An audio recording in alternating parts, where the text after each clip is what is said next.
বন্ধুরা আসসালামু আলাইকুম।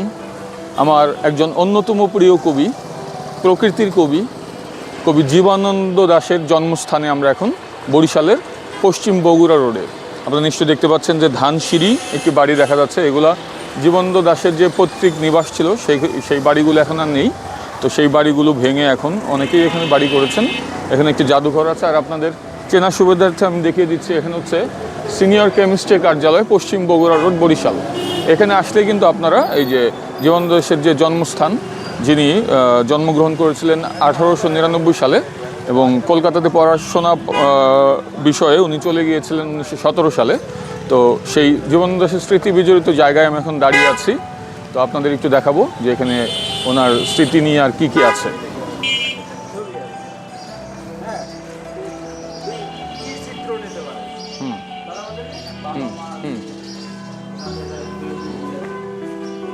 তো বন্ধুরা, এখানে যে জীবনানন্দ দাশের বাড়ি ছিল সেই বাড়ির অল্প একটু অংশে এখন স্থাপিত হচ্ছে কবি জীবনানন্দ দাশ স্মৃতি মিলনায়তন ও পাঠাগার। তো এই পাঠাগারটা পুনর্নির্মাণ করা হচ্ছে, নতুনভাবে রেনোভেশন হচ্ছে। তো আমি ভেতরে ঢুকছি। তো উনি 1899 সালের 17 ফেব্রুয়ারি কিন্তু জন্মগ্রহণ করেছিলেন এবং ওনার মৃত্যু হয়েছিল একটি ট্রাম দুর্ঘটনায়। সেটি হচ্ছে 22 অক্টোবর 1954 সালে কলকাতাতে। ওনার বাবা ছিলেন সত্যানন্দ দাশ এবং ওনার মা ছিলেন একজন কবি, কুসুম কুমারী দাস। তো কবি জীবনানন্দ দাশ কিন্তু বরিশাল বিএম স্কুল থেকে ম্যাট্রিক পাশ করেন 1915 সালে। তারপর বিএম কলেজ থেকে আইএ পাশ করেন 1917 সালে। এরপর কলকাতা প্রেসিডেন্সি কলেজ থেকে ইংরেজিতে অনার্স ও বিএ পাশ করেন 1919 সালে এবং 1921 সালে ইংরেজিতে এমএ পাশ করেন। কর্মজীবনের শুরুতে উনি কলকাতা সিটি কলেজে 1922 সালে ইংরেজিতে অধ্যাপনা শুরু করেন।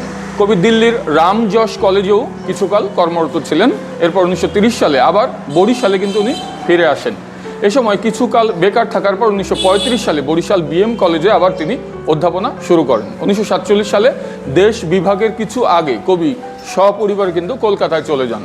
কাব্য সৃষ্টিতে সপ্রতিভ কবির প্রথম প্রকাশিত কবিতা বর্ষ আবাহন তার ছাত্র অবস্থায় প্রকাশিত হয়। মূলত কবি হলেও তিনি অনেক ছোট গল্প, কয়েকটি উপন্যাস এবং প্রবন্ধ রচনা করেন। তার প্রথম কাব্যগ্রন্থ ঝরা পালক।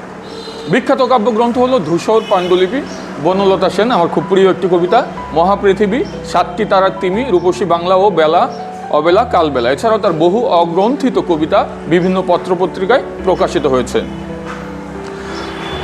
বাংলাদেশের রাজনৈতিক সাংস্কৃতিক প্রেক্ষাপটে জীবনানন্দ দাশের কবিতার ভূমিকা ঐতিহাসিক। 60-এর দশকে বাঙালির জাতিসত্তা বিকাশের আন্দোলনে এবং 1971 সালে মুক্তিযুদ্ধে সংগ্রামী বাঙালিকে তার রূপসী বাংলা তীব্রভাবে অনুপ্রাণিত করে।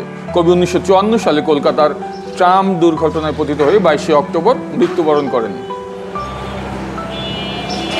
তো যারা জীবনানন্দ দাশের এই স্মৃতি বিজড়িত জায়গায় আসতে চান তাদেরকে আমি অনুরোধ করব তারা আসবেন ইনশাল্লাহ। এখানে এই যে কাজ চলছে এখনো। উনি জীবনানন্দ দাশের ছবি এটা।